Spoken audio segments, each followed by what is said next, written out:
Hello and welcome to Ottawa Experts. I'm your host, Barbara Balfour.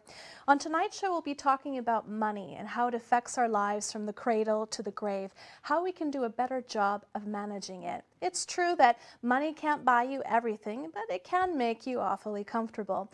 Too much money can poison us. Too little money can starve us.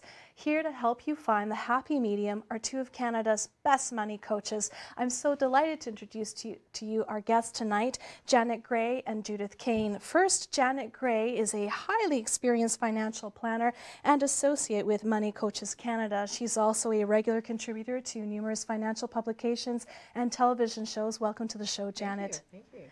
Next, I'd like to introduce to you Judith Kane, Canada's money coach. She has more than 30 years of experience in the financial services industry and has worked with hundreds of clients to build a realistic spending and savings plan, implement a get out of debt and stay there strategy, and achieve financial goals. Judy has been quoted in publications across North America and is a frequent guest on radio and television programs. Welcome, Judith. Thank you. Thank you so much, ladies, for joining us tonight. Now, you actually have something that you're giving away on the show tonight, a set of 5 books, and maybe we can pull up the image here on the screen. Each book is being given away separately. Tell us a little bit about these books. So there's 5 opportunities to win, which is very cool. They're all excellent financial books. The 2 larger ones at the back, Your Money Map and Money and Youth, are both workbooks, which is very cool, so that you can actually work your way through the books. And the other 3 are very different and by 3 completely different authors.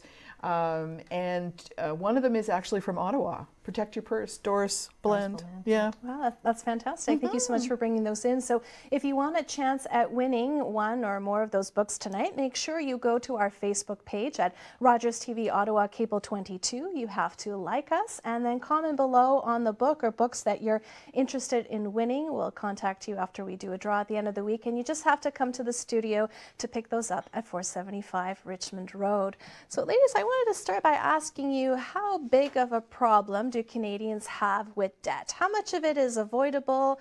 How much of it is frivolous versus necessary, like mortgages and student loans? Wow. Yeah. Everyone has too much loan. So or too much debt. If you look specifically at consumer debt, which is the dangerous one because often it carries a higher interest rate, then yeah, it's probably out of control. The only thing that stops you is probably that you've run out of room on your credit card, for example. So people are very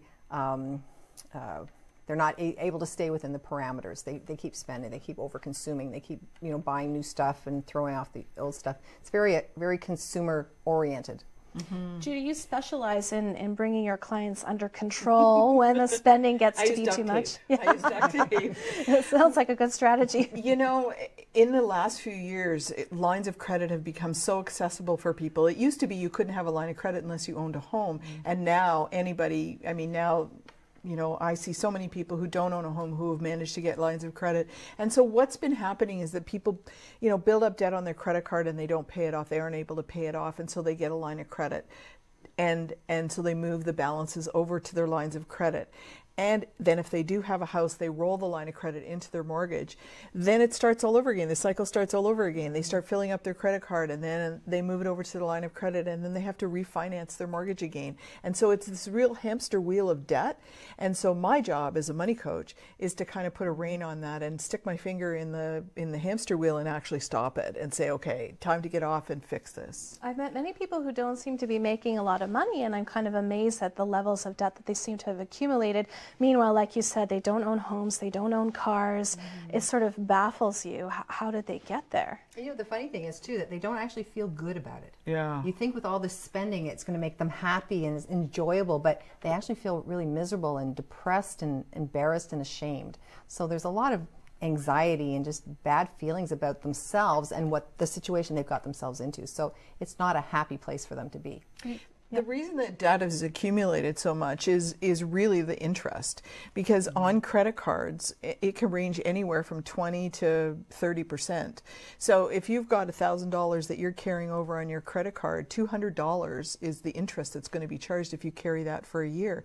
And if you keep, so now you're at $1,200, and then that adds in and it adds in and it adds in and it just keeps adding up. So if you look back at what debt was made up of. A lot of it is interest. Yeah, in the end. I mean, we've all heard of people who are drinking their feelings away or eating their feelings away. It sounds like a lot of people are also shopping their feelings away. Yes, with the advent of tap, it's so easy to just tap something and buy it. Or online shopping. It's so easy to put things in your cart and just press, they already have your credit card. Although I want people to know that you don't have to keep your credit card in your online store. You can elect not to keep it there. So every time you shop, you have to go get your credit card and input it again. I've also encountered that, and it sort of leaves me a little bit concerned that they're storing my credit card information. So what do you need to do to keep that from happening? You can have it, you can just delete it. Okay. Yeah, just delete it. I'm surprised that it's legal. Well, there's no hard stop when you're doing that kind of spending, right? There's nothing, like they keep saying, give me more, give me more, give me more, spend more. So if you have those stop signals where you have to, go back and get your credit card and then re-input it, it's kind of, you've lost the impulse by doing that. So anytime you can create a distraction from the actual spend, then you have the choice to make the decision, do I really want to spend? It's kind of amazing that as malls and shops and retail outlets are dying and closing down, that people are still shopping. They're just shopping from the convenience of their They're homes. actually shopping more because they don't have to put their boots on and go out in this icy weather. Yeah. So, they've made it so easy to shop. I mean, you can, as someone said in a workshop I was giving today, you can actually lie in bed and shop. Yeah. That's true. You don't even have to get out of bed. And how scary is that? I mean, at least when you eat, you have to get out of bed. Yeah. But shopping you don't. Yeah, exactly. Unless you have a fridge by the bed. But yeah, you have to actually get out of bed to get food, but you don't to shop. So if you're feeling really bad, you wake up in the morning and you're not feeling very good about yourself, and you go online and you've already got a cart full of stuff, it's so easy to just press buy. Ideally, do you think that online shopping outlets should come with warnings, just like cigarette Gamblers? packages? Yeah. That's right. You almost need to. I mean, shop at your own risk kind of warnings, right? Yeah, I don't know that would actually stop someone who's really determined to try and make themselves feel better. No, but it would be good if they had some kind of feature on the site that said, if you want to put a limit of $300, so that your own limit of $300. So once it got to $300, it kind of said, okay, you're at $300. Do you want to stop now? Or come back later or something. Yeah. Give you some think time. Or they should bring Marie Kondo in and she could say, stop. Does this bring you joy? Do you really need this? Let's take you around your house and show you all of those things that you're buying more of that you already have in your house. And actually, Judy, you went through a really inspiring chapter of your life where you've downsized. We have downsized, and we renovated our house, and in the process, in our bedroom, for example, our closets, the whole, I think, desire for people nowadays is to build these beautiful walk-in closets with everything built in. Well, we elected not to do that because we purposely downsized our clothes and said, what is it that we need? And so our closet reflects that. And I was really concerned when we were selling our house that people would say, oh, I can't buy this house. It doesn't have a big enough closet. But, we had 2 offers on our house, so obviously it wasn't an issue. I think a lot of people underestimate how emotional the topic of money is. Janet, do you keep a box of tissues in your office? I sometimes have to. Often, it's still those feelings, even more on the financial planning side, but it's more about feelings of embarrassment because maybe they don't know enough, or they don't feel that they've planned well enough, or they're worried about heading into retirement and they don't think they're going to have enough cash flow to get through retirement. So, the worry about becoming a cat lady syndrome. Yeah. Or bag lady, all of that weighs heavily. I think more so on females than males. But yeah, and of course the Kleenex comes in handy. What are some of the most courageous conversations you think people should be having when it comes to money and finances? They should be having it with each other. Like in couples Couples or with should have financial discussions with each other. And in my practice, I work with a lot of couples, and that's the first thing that I notice is and I do all of my work virtually. So I see them sitting there facing me, not facing each other, making these, telling me what's going on. And sometimes I'll actually say, I want you to turn to her and tell her exactly what you just said. And I want you to turn to him and tell him exactly what you said, because they're not talking to each other about money. Why is that? Is it painful? Is it uncomfortable? Yes, all of the above. Usually when people come into a marriage, very seldom have I met people who've come in with the same ideals around money. Sure. In most cases, wouldn't you agree that there's a spender and a saver in the family? Almost always. And when they get together, honestly, marriage classes, before they get married, they talk about sex, they talk about babies, they talk about, you know, what they want to do with their lives, they talk about where they want to live, they talk about their families, but they don't talk about money. They don't talk about how to manage money. They don't talk about how to talk to each other about money. And they don't talk about what kind of their money beliefs, because if they dug into that, they'd find that they're very different. So you have to get couples to work together and be on the same page, literally on the same page about their money. We've both had marriage counselors refer clients to us to help with that money aspect, to help them talk about their money. Do you see that lack of comfort more prevalent in certain generations over others? I'd have to say millennials talk more about money. I think so. And I think that's an advent of social media. I mean, you know, if you look at the generation before millennials or even boomers, I mean, yes, a lot of boomers are very tech savvy and social media savvy, but some of the basics, they aren't. Well, I think they weren't brought up like that. About taboo subjects where, you know, in an older generation, even like 65-year-olds today, you know, even though they're kind of the boomers, they still don't have that same confidence about talking about their money because there was a different expectation of them and everything. So I don't think that they're as comfortable talking about their money as maybe the younger You mean generation. us. But it's the parents too. Like our parents never talk to each other about money. So oftentimes when a spouse passes away, that's when the other spouse is kind of looking at all these papers and documents and going, what am I supposed to do, right? Well, and I've certainly heard that women who have never married tend to be in better financial shape than women who find themselves suddenly widowed or divorced in that post-50 age group. Yes, yeah, especially in the older generation, that's absolutely the truth. Yeah, I think it's the knowledge too. Like if you're single, you're almost forced to become an expert in what you need to know about your own finances. But if you're in a couple, sometimes you pass off that responsibility to the other spouse. And it's not always on the gender lines, but it often is on the gender lines. Yeah. Is the financial conversation still dominated by men over women? That's a really good question. I was generational too. Yeah, I think so too. I don't think that as people, you know, the younger people are definitely having conversations about money, and I find that it's equal. You know, when I have couples come to me, 50% of the women kind of do all the finances and 50% of the men. So but it certainly wasn't like that in my generation. It was typically the men. I've read a very interesting statistic lately that women will actually get rid of their financial advisor that they had as a couple within a year of the death of their spouse. But I want to speak more about that, how to talk to your parents and your kids about money when we come back. We'll be right back after the break.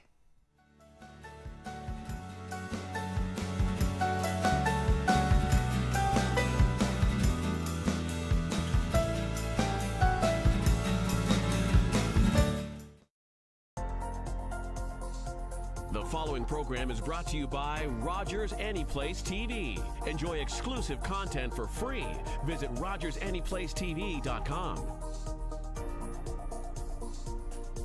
The sun goes down in Pasadena and I feel alive. I feel like I'm dreaming and the sun comes up and I'm still sleeping and alone. Time starts now. That's it. Genius! Yep. And you roast them at 400 degrees.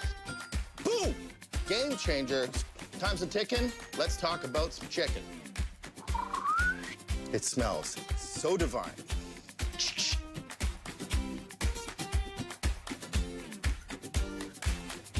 Go get cooking. Hi, I'm Jennifer Anderson. And I'm Allison Schaefer. And we are the hosts of The Parenting Show. How great that Rogers has a TV show where we can address all the common parenting issues. It's all the issues that you face and to let you know that you are not alone. And I can offer you some great expert advice. Things like picky eating, how to get your kids to sleep, dealing with those blowouts at homework time. All those things and more right here on Rogers TV.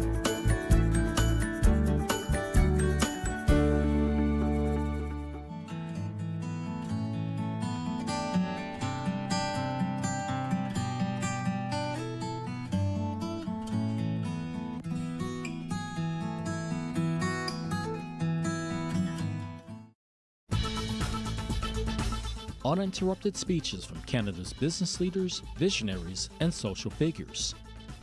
Watch Podium Tuesdays at 9:30 p.m. on Rogers TV.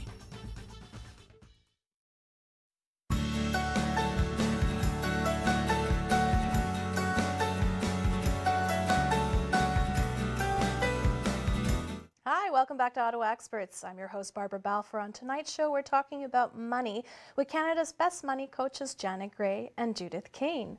Before we went to break, we were just talking briefly about the statistic that within a year of their spouse's death, most women will get rid of their financial advisor. And one of the reasons for that is that they never felt like they were part of the financial conversation. A lot of women complain that, you know, the advisor never asked me, how are you? And never said, what are you hoping to achieve? And it's an industry that's still dominated mostly by men who don't see women as an independent segment of investors that they need to tailor their conversations to. What are your thoughts about how women fit in as a demographic and how their needs are met or not going to be met in the next decades to come? I mean, it's absolutely true. And I think part of the reason is that traditionally the male has been the larger holder of the money. Yeah. They have, because they've accumulated more, they have the pensions, they've been in the workforce longer and more permanently. So that's probably the bigger asset holder. So when someone's sitting down across from them, they're kind of thinking, okay, the one with the most money is actually the decision maker. But meanwhile, the decision maker is often the one who's, you know, lower income but paying all the bills and, you know, has a different slant on it. So it's very, yeah, chauvinistic, to be honest. But that's still the industry that it is. A lot of women don't feel well served in today's industry. And there's not that many women who actually work in our industry either. No, you know, when I started 30 years ago, it was about, I don't know, 10%, and I think we've moved in 30 years all the way up to 19% or something. Yeah, it's not huge. But you know, one of the things that I always think about when you know, when I hear somebody who's said, I don't want to deal with that financial advisor anymore, it's because of the type of advisor they are. So it's either an investment person. Traditionally, it's either an investment person or an insurance person. So their interests are in those products, and they may be serving the client very well. There's some wonderful insurance and investment people that we know, but their whole goals are based on, so for example, investments, what is it that you need in retirement? Whereas what we do is much broader. It's a bigger picture. Well, I've read that that's exactly it, that women don't relate to specific performance objectives or piles of money, that they relate more to what can money do for me and the ones that I love. And, that's right. And then advisors are not necessarily doing a good job of relating the products they sell to what the female client is saying her objectives are. But with that being said, we have a caller on the line. Frederick, are you there? I am, yeah. Thank you so much for joining us. Did you have a question for our guests? I do. As somebody who hasn't had a lot of experience with investments, even savings, and I'm just now getting to the point where I can probably start doing some of that, where would you suggest I start? Go ahead. Well, I was just going to suggest that, you know, you can go to your bank. They have advisors in the bank who are terrific for people who are just starting out. There's robo-advisors like Wealthsimple that are great for people who are just starting out. That's probably the best place to find that kind of information. Yeah, what else do you think? And some of the larger companies actually have caps on whether they will accept you as a client. That's too. Right. So it's minimums. Minimums. Caps, yeah. Sorry, the other way around. They actually have minimums. So it's pretty much, unless you have 200,000, 500,000, they may not even want to talk to you. Yeah. They'll refer you to their call center. So often the best place is, like Judy was saying, to go to the bank and just say, what can you do for me, and what are the fees going to be? Now, does it matter what stage of life you're in, if you're a millennial versus a baby boomer, how far away you are from retirement? No, but it probably has more to do with, you know, how much you're ready to start saving with. So if what you're doing is maybe $50 a month, then somebody like Wealthsimple or a bank is probably a good, or a credit union is probably a good place for you to start.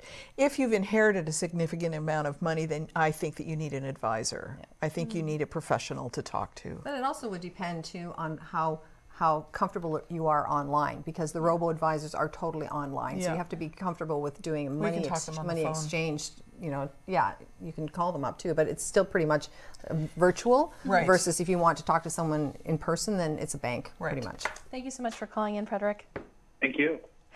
I want to talk a little bit more about what exactly a robo-advisor is. Like, we've all seen the ads for Wealthsimple on Facebook and so on, but how exactly does it work, and when would you recommend it over that face-to-face conversation? Because obviously that personal element is still really important to a lot of people. I wouldn't even say it's a generational thing, because I think some of the clients probably we've both talked to, like, it spans everyone. But it tends to be people who are fee conscious and who also don't feel that they need a lot of advice because maybe they're educated themselves, or they just want to do it themselves. So it's kind of the bridge between totally doing it yourself and paying the advisor, a full service advisor, on the other end. A robo-advisor is a little bit closer to do it yourself, but not over on the pay a lot of fees side. Is there a specific kind of client that you definitely wouldn't suggest that for?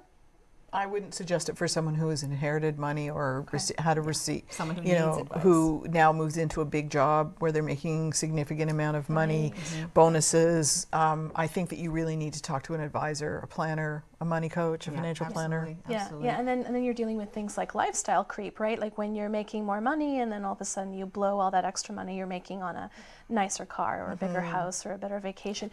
Judy, you brought up a really good point about inheritances, and I've actually read the statistic that Canadians are apparently set to inherit almost $1 trillion in personal wealth by 2026. I personally don't know any of those folks, but you know, for those who are watching, you know, what kinds of things should they take into consideration with all this sudden wealth that they're going to be coming into that they previously would have been unaccustomed to managing on a regular basis? I've actually heard of something called sudden wealth syndrome. Go ahead.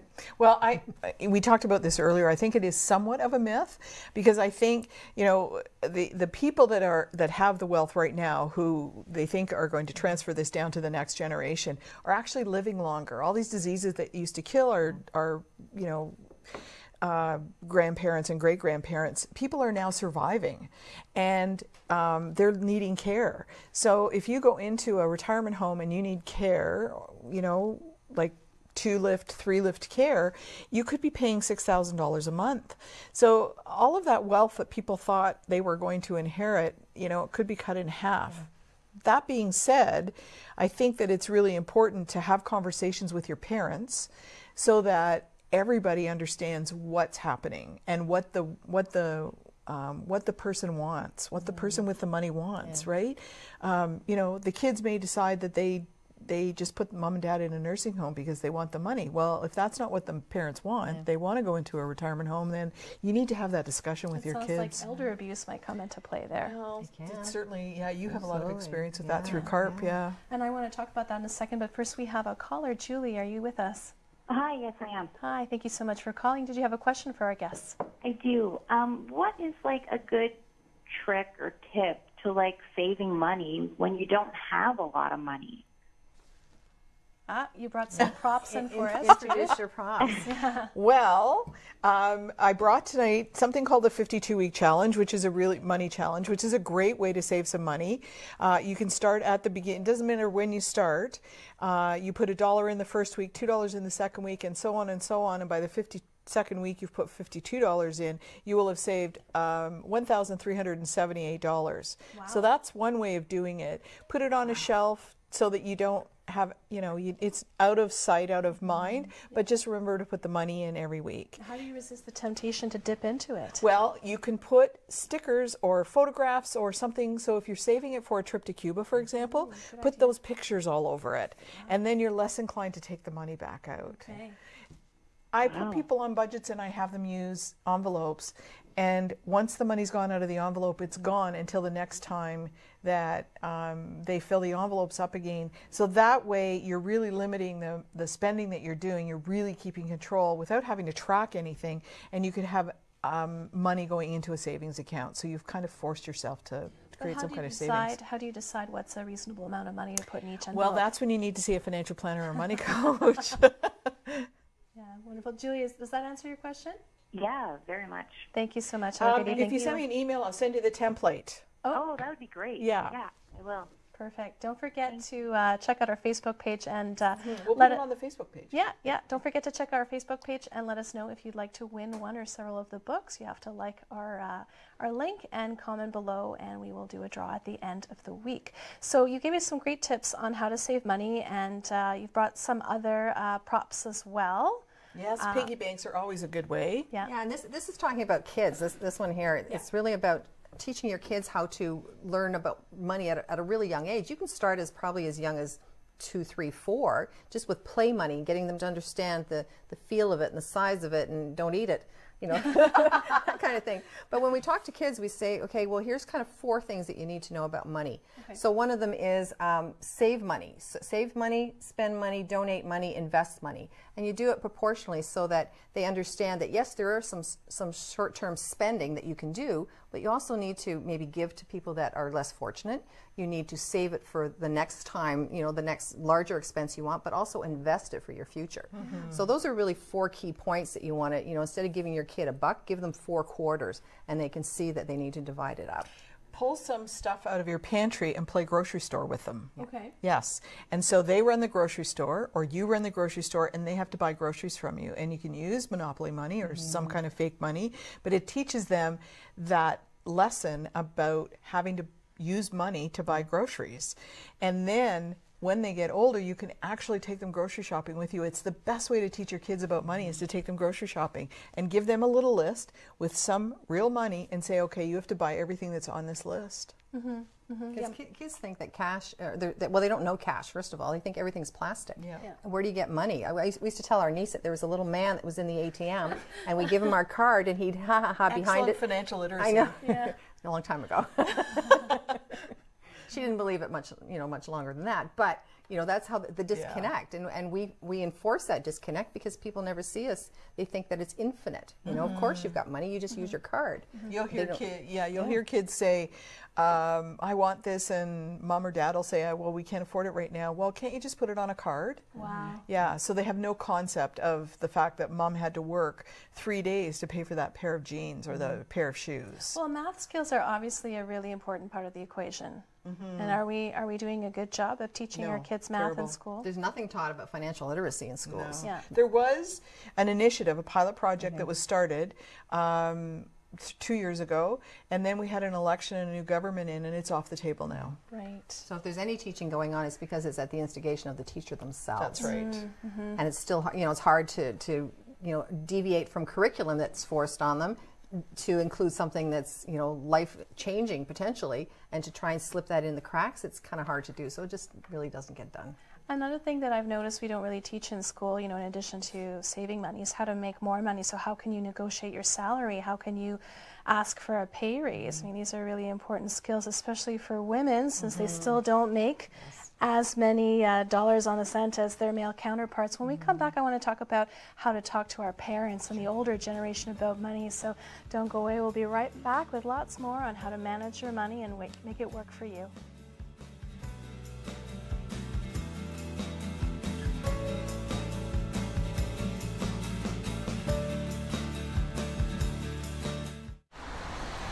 Are you the type who would keep going or stop? It's not easy to stop when you have an addiction. Legalizing cannabis won't stop addiction. It trivializes its consumption. Let's be vigilant. If you need help, visit portage.ca. He has my eyes. He has his mother's cheekbones. He has her competitive nature. He has my weird sense of humor. He has her love of reading. He has my oxycodone. Some things should never be passed down. Lock up or turn in your prescription drugs. Learn more at secureyourmeds.ca. A message from Drug Free Kids Canada. At some point, you gotta decide for yourself who you want to be. Can't let nobody make that decision for you. I told you I can handle it. I'll handle it. We could have had a good life together. So what we got now is Brokeback Mountain. We're gonna sit here all night if we have to. Go get him, Katie. I'm not missing you yet. You will.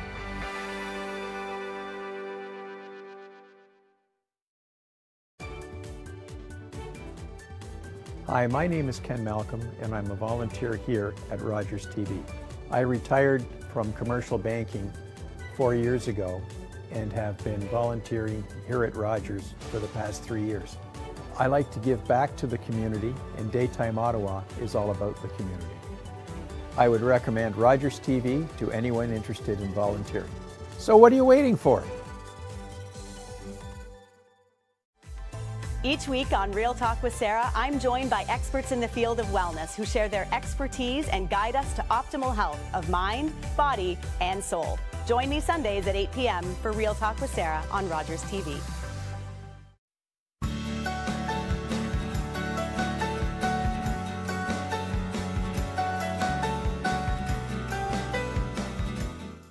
Welcome back to Ottawa Experts. I'm your host, Barbara Balfour, and we're talking about how to manage your money at every stage in life with Canada's best money coaches, Janet Gray and Judith Kane. Hi. So before we went to break, we were talking a little bit about budgeting and teaching children essential financial skills. What do you think are the important financial skills everyone should know depending on the life stage that they're in? So for example, we teach children early on how to invest, how to go grocery shopping, things like that. I have to ask, how do you teach a 4-year-old to invest? What would they invest in? Yeah, well, you'd have to, I mean, it's really not a conversation you have probably with a 4-year-old, Yeah. but, you know, someone who's in grade 1, you can say, okay, well, right, you want to buy the bike, you know, well, let's save for it over the winter so you can buy it next summer. Or let's, you know, you want to take a trip and you want to do that special thing on your trip, let's save for that. So it's not so much investing as it is kind of delaying something for longer term at that point. Yeah. But yeah, but by the time they're, you know, 10 or something, they can certainly know that, okay, yeah, I want to buy a car just like my big brother or my cousin or whatever, or I want to go to school, I want to go to university. So once their maturity level grows, then you can make it more complex. But for now, it's just kind of, okay, you know, here's immediate money, and here, if you save it, you'll have more at, you know, later because it grows. And what about teenagers? Oh, teenagers are interesting. I have a friend who actually, she tells her kids at Christmas time. So, you know, she tells her kids at Christmas, Santa is out of it, but she tells her kids that she is spending this much, and she has 4 kids, so 5 kids. So she tells them this is how much she's spending on them for Christmas. So they give her a list, and she does not buy everything on the list. If they want something on that list, she said she'll contribute what she would pay for Christmas, but they have to contribute the difference. Okay. So I think that's a really good way to teach teenagers about money and the value of money. Partnership? Yeah, partnership, absolutely. Yeah. Yeah. What do you think, Janet? I think it's still something that we want to encourage in schools. Yeah. I mean, you know, that's where they do a lot of their learning, but it's also, if you learn it with your peers, I think it's more effective sometimes than listening to mom and dad say it. Yeah. So if you can kind of get those basic economics. I did a course through Junior Achievement. So we go into the schools with Junior Achievement and we teach the kids about money. And one of the things that we did was we said, okay, let's pretend that you're going to be an auto mechanic and you're earning, you know, this much per year, and now you have to find a place to rent. And so, but you can't afford to have a car and rent too. And oh yeah, do you know that it costs as much to buy laundry detergent and you know, toilet tissue and do you know how much cell phones are? Exactly. They had no clue. But once we started kind of equating it to a real life situation, they were very understanding, and I was like, light bulbs were going off all over the place. So it really needs to be meaningful to them and not just something that mom and dad say. We have a caller on the line. Greg, are you there? Yes, I am. Thank you so much for watching. Did you have a question for our guests? Yeah, I'm just wondering, how do you convince somebody who's almost 60 to seek some kind of financial help when they seem to be, I guess, unwilling to open up to, you know, an advisor or go to one of these other companies or money management like yourselves? Well, that's a good question. I think that you know, it's very difficult to tell people what to do. It's difficult to tell them to stop drinking. It's difficult to tell them that they need to go on a diet. They need to work out. It's difficult to tell somebody that if you think that they need financial help. You know, one of the things you might do is to offer to go with them and maybe not be in the meeting, but to go with them. Maybe you could find out the information. There are different organizations. If this person is in real financial help, if you can go to one of the credit counseling societies, you know, you could find out some information and then pass that information on to them and let them make the decision. But in the end, they are 60 years old and they have to make that decision themselves. They should know better. Is there like a breaking point that people finally decide to go? Well, usually when they have no more room for debt. So they've got a final notice from, you know, their hydro, or they can't buy groceries because they don't have enough money to buy groceries because they have so much debt. It's usually something as critical as that happens, that they say, CRA okay, is at the door. or CRA, that's a big one, or one of the phone companies, because it's super easy to build up a phone bill. If you don't pay it a month. I mean, our phones are so expensive anyway. It's very, you know, it's very easy to build up a high phone bill. But a lot of around money is behavioral too. Yes. You know, it's kind of often making bad choices about money is often kind of typical of other choices, poor choices that you've made. And until you want to make that change yourself because there's something that's more compelling, a reason to change rather than stay in the status quo, I don't know that most people would be willing to make a change until they're ready to make the change. Does that answer your have question? to be ready. Yeah. Yeah. Thank you so much for calling, Greg. Thank you. We talked briefly about this before in terms of women getting ready for retirement and their unique financial concerns. I found it really interesting that the average age of a widow in Canada is 56, and then the fastest growing age group for divorces is in the over 50 age group. So right around a time when the couple is anticipating living on the shared value of their accumulated nest egg, they're actually splitting it and going their separate ways. So what does that mean for women out there? Maybe some of them are your clients. What are some things that they need to take into consideration to avoid running out of money in retirement? I would say, first of all, that often a divorced woman will do better than a single woman, because if you're splitting, you're kind of taking some of the other person's too. So sometimes you're in a better situation financially that way. But yeah, things that they have to think about is longevity. Right. I mean, females are going to live longer. When I project out for people's retirements, I'm projecting out to age 95, sometimes 100. Because, as you were saying, they may not live healthy, but they're still living, so there's still going to be costs. So that's totally something that have to, be ready for. Health changes. It's not if, it's when, and they have to be prepared for that too. So it's yeah.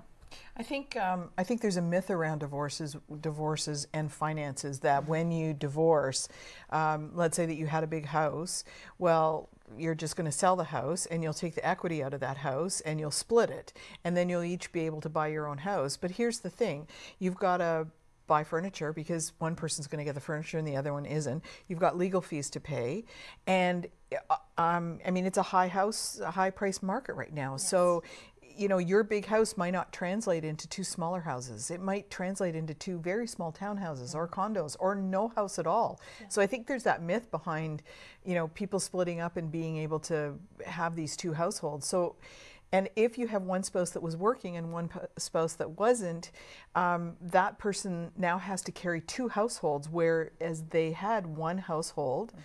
Now they have to support two completely separate households. So there's this myth around divorces that all you're doing is really splitting everything down the middle, and you're not. You're creating two people who are probably moving down at their income levels. Yeah. Very, very scary at that stage of life. Yeah. We have a caller on the line. Anne, are you with us? Yes. Hi, Anne. Thanks so much for calling. Did you have a question? I do. If someone's gone through like a recent bankruptcy and has been gone through the process and is out of it, is there a way to kind of rebuild credit that's a little bit more responsible, especially when you've got a bad credit rating due to a bankruptcy? No one wants to actually give you credit. Great question. There's some ways that you can build credit. Obviously, you can, you can get a credit card. Some credit card companies will give you a credit card with a small balance of $500. So I would suggest trying that and purchase something, pay it off, purchase something, pay it off. Make sure that you pay your bills on time, even if it's just the minimum balance. And cell phone companies, you need to be very cautious about having debt with them, because they'll go right to your credit report almost immediately. Really? Right. Every time, every company. Every time, every company. So you need to be really careful about that. You can, if you want to buy a car, there are companies that will lend money to you to buy a car, but the interest rate is going to be significantly higher. Like I've seen 21% if you've gone through a bankruptcy. So there are ways that you can build your credit up. Same thing with mortgages. You can get a mortgage even you from can keep someone. Your house. You can keep your house, but if you've lost your house and you've had bad credit and you want to purchase again, then you can still get a mortgage, but again, you're paying those higher interest rates because and it's usually a private lender, and they're charging you maybe 15% on a mortgage, where you can get a 5-year mortgage for like less than 4%. Right. Now the good thing about that is it's usually only for a year, because they want to see how if you pay off your mortgage every single month, then you can usually renegotiate after a year to get a better rate. And how often would you suggest having that conversation in terms of renegotiating interest rates? Well, I always tell people to renegotiate interest rates anyway. So especially if you're carrying debt on your credit card, I suggest calling your credit card company to see if you can reduce the interest rates. Oftentimes they will. You tell them that, you want to make sure that you get this paid off, and depending on who the credit card company is, sometimes you can get a credit card that has zero balance for a year on the transfer balance. So if you've got a card that's at 20%, you can get this 0% credit card, transfer the balance over, but you have to make a plan to pay that off in a year, because you only have a year. Right, Yeah. It's a fixed rate. You want to make sure that you don't carry that debt over, because those credit cards can sometimes be 25%. Now, you can also sometimes have errors on your credit report, right? So it's important to review them regularly. And, yes. And I mean, sometimes, can it be negotiable if you have an entry on there from someone? I mean, can you contact them and ask them to remove that? Absolutely. All the time. Yeah, I'd say once a year you should check your credit report and make sure that everything on there is legitimate. It's stuff that you have, it's debts that you have, or it is information that's there. They've got your right address, they've got your right bank. If there's something on there that's quite unusual, then contact the credit report company immediately, because it's possible that someone has stolen your identity and they're starting to build credit under your name. So you need to check it every year, and you need to report call and report any kind of irregularities. And I would say I advise my clients too, if they're traveling more, if they're traveling out of the country a lot and maybe traveling to some less than urban situations. Well, when I was in Bali, they cut off my credit card. Yes, because I didn't tell them that I was going away. Well, that too. But I mean, if you're using your credit in places where you're not, it's not maybe a trustworthy place, let's say, then I would come back home and I'd check my credit report right away, just to see if I'd bought somebody a TV that Yeah. Well, the other thing is to not link your accounts, or if you're going to travel, is to have a separate card that is your travel card, and that's the only thing that you travel with, and it's not linked to your bank account. Yeah, that's a good idea too. Thanks so much for calling in. I've heard the statistic that many people are actually only one paycheck away from being on the streets. Is that true? Wow. Unfortunately, it is. Yeah. I think that's oftentimes when we get people coming to us, is they've had that realization that they've just gotten paid, and they've paid all their bills, and now they might have $200 left until the next paycheck. And that's when the realization is that they are just one paycheck away from living on the streets. Yeah. Or a job loss will do it, or a layoff, or an or illness. The Phoenix. The Phoenix debacle. In Ottawa, Wow. How many clients have you had from that? More than I can imagine. Well, I've had quite a few. I mean, there's not much we can do for them. We can certainly set up a plan for them, but there's not much we can do because... We're just about to go to break, but I want to hear more about that when we come back from the break. We'll be talking about how you can manage your money better no matter what stage of life you're in. We'll be right back.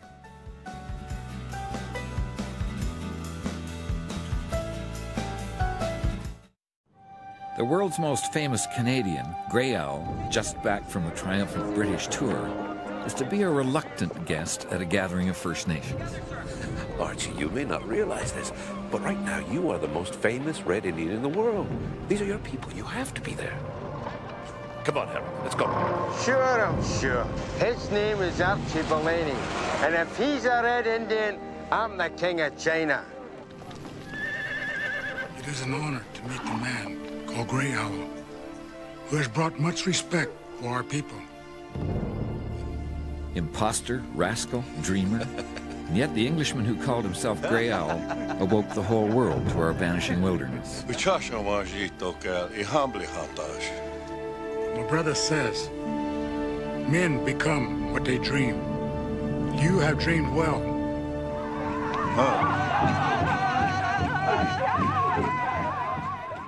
It was my daughter's birthday.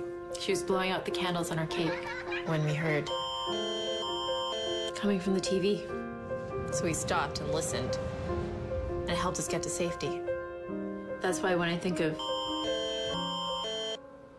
my daughter's birthday, because now she gets to keep having them.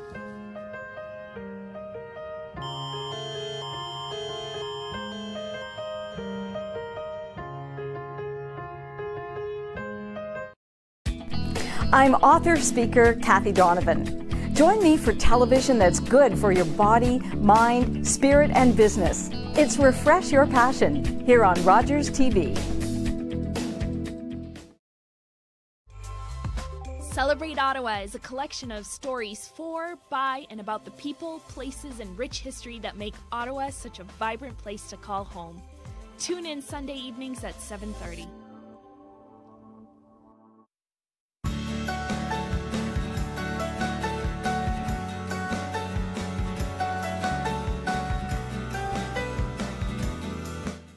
Do you manage your money better? Well, luckily we've got two of Canada's best money coaches in the studio to tell us exactly how. Before we went to break, we were talking about what happens if you have a catastrophic event in your life, a death, an illness, a loss of a job. What do you do? I mean, at that point, that's when many of your clients come to see you. Mm-hmm. Well, we were just talking about the Phoenix debacle and what happened when people are all of a sudden not getting paid.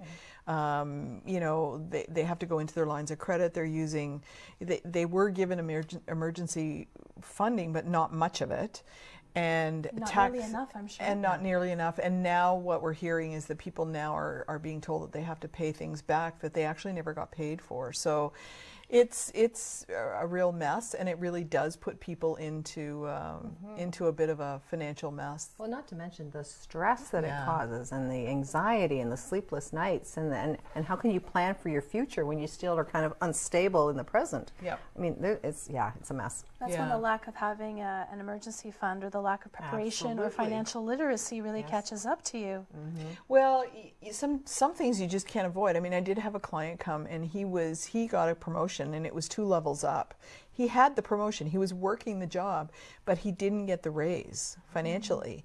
And he moved into a new house because he got this new job, didn't know that Phoenix was going to cause a problem. And now they were struggling to pay so his wife actually had to go back from her mat leave early. And no emergency fund would have fixed that, I don't think. Yeah. But emergency fund is great for things like you know, car repairs. You know, again, those are a when, not an if. So you could argue whether they're a true emergency or just, I call them an eventuality rather than an emergency. That's a good word. True emergency would be a job loss or a death, an unexpected death. A leak in the roof. You don't. Catastrophe. Sure. We have a caller on the line. Natalie, are you with us? Yes, I am. Thanks so much for calling in. Did you have a question? Yes, I was wondering if you could share a little bit of your wisdom in regards to taking care of an elderly parent and having that discussion with them regarding it being the time to take over the finances because of maybe a lack of, you know, a deteriorating mind, for example, somebody who has dementia. So to have that conversation with someone, do you have wisdom in how to approach that topic regarding their finances? Definitely not an easy conversation to have. It's not. It's always one where you want to, of course, maintain the respect and the dignity of the other person, and that's something that is so important for them. So even and I know you didn't do it intentionally, but your choice of words, to take over.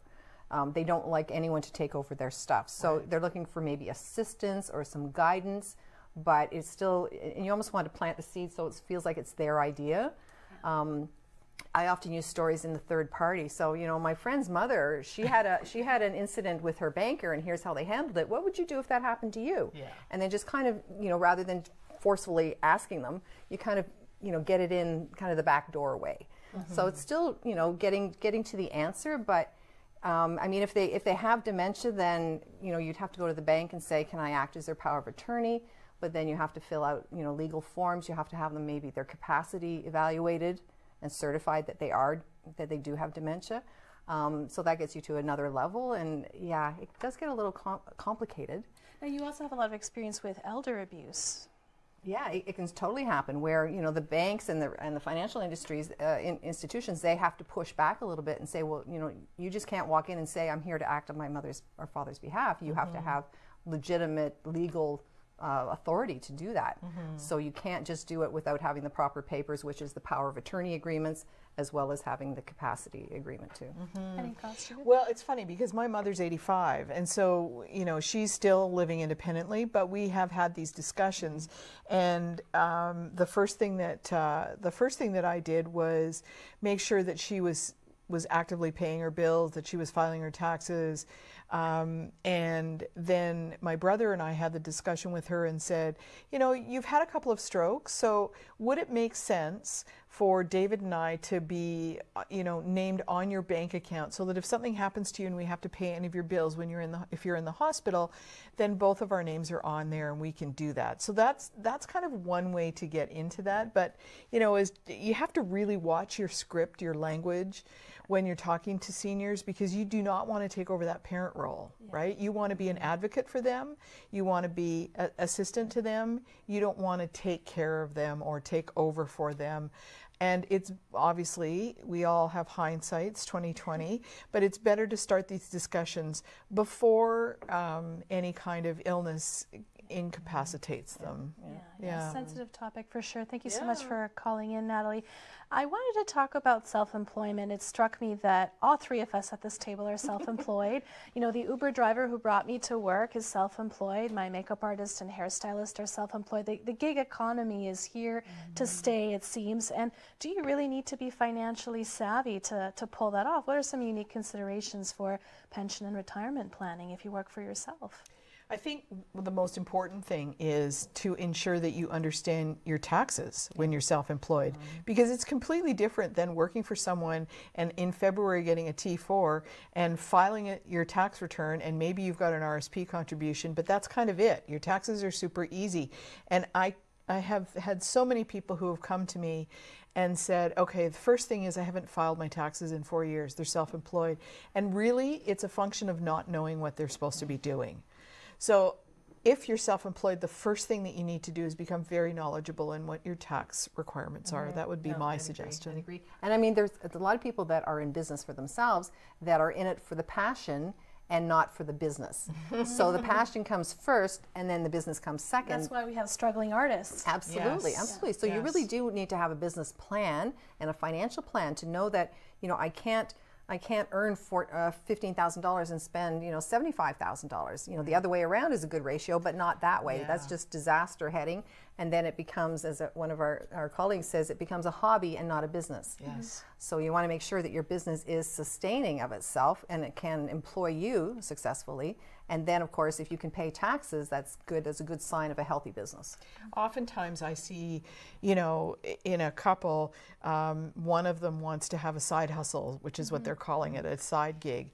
And it doesn't matter what it is. It could be an Uber driver. It could be, you know, direct marketing. It could be anything. And what I like to tell them is you need to determine how much money out of the family income you're willing to put into that business to start it. And then that's it. You can't take any more money of the family income to run that business. So at that point, either you make a success of the business or you run out of money and you say, okay, I'm on to the next thing. But if you continually dip into the family finances, then that starts, you know, kind of angry conversations with the spouse, because why are you doing this? Are we making any money? It just seems like it's costing us money. Are you doing it for us or are you doing it for yourself? Right. Is this a hobby or is this a business? Yes. Now I want to bring up the books that you're giving away tonight one more time. If we could bring up the image on the show, you're giving away 5 books tonight to 5 different winners. Just tell us a little bit about some of the topics there. Sure. Well, the Unstuck book is written by the 2 founders of Money Coaches Canada, which is where I'm associated. And it really is, you know, getting yourself out of a money rut. Yeah. The Moolah Law Guide to Rocking Your RSP is Bruce Sellery, and he's fabulous. He's great. And Protect Your Purse, as we were saying, is written by Doris Beland, who's a local author here, and she's a financial literacy expert. Who was a widow at 32? I think so, yes. Yeah. Yes. So she's got a really interesting story to tell, and Protect Your Purse is really directed for women, I think, mostly, and talking about some of the situations they get into and some of the ways they can get out of those situations. She was a widow at 32 with a debt of $400,000. So it's a really interesting story. Yes, so it's sort of like if she can make it, anyone can. Exactly. Right? Yep. Yeah. So if you want a chance to win those books, you have to go to our Facebook page, like us, comment, and we'll do a draw at the end of the week and let you know if you're the lucky winner. You just have to pick them up at the studio at 475 Richmond Road. We have a few minutes left before the end of our show. I know one topic we didn't really get into, but I know you both have strong opinions on, is the difference between renting and owning. What are your thoughts on that? I mean, does it always, and when does it make sense to do one over the other? Okay, well, I think people really think that they have to, you know, it's the Canadian dream to own a home. You know what? It's a Canadian dream to live a wonderful life. That's the Canadian dream, and to live a wonderful life for your whole life. So if that means that you can own a home, that's fantastic, but there's nothing wrong with renting as long as you have the ability to save money to do the other things in your life. You know, I have quite a few friends who have been in the same apartment buildings for 25 and 30 years, and they have really made it their own. They have done interior decorating. You walk into their place and you would think that it's a condo, not an apartment.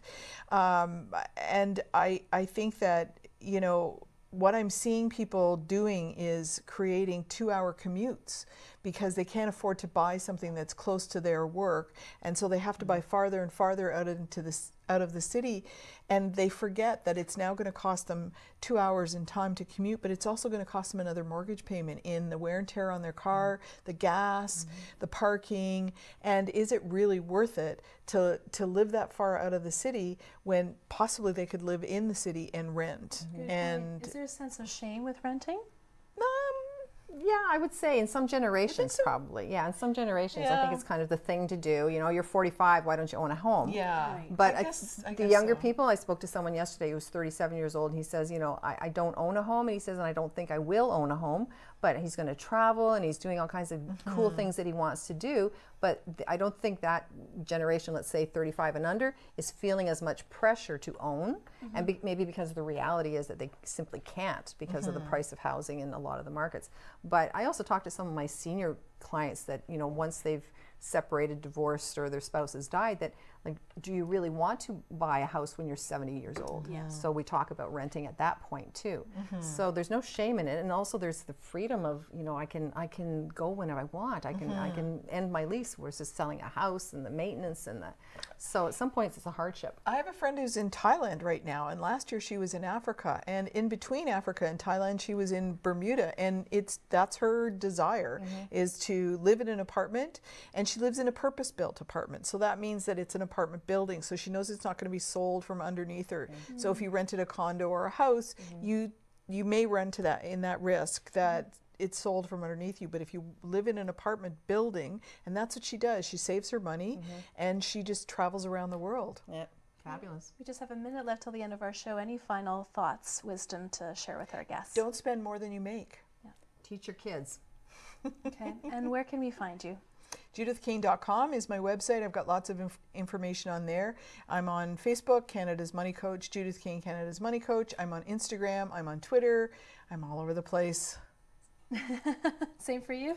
Janet Gray at Janet at moneycoachescanada.ca.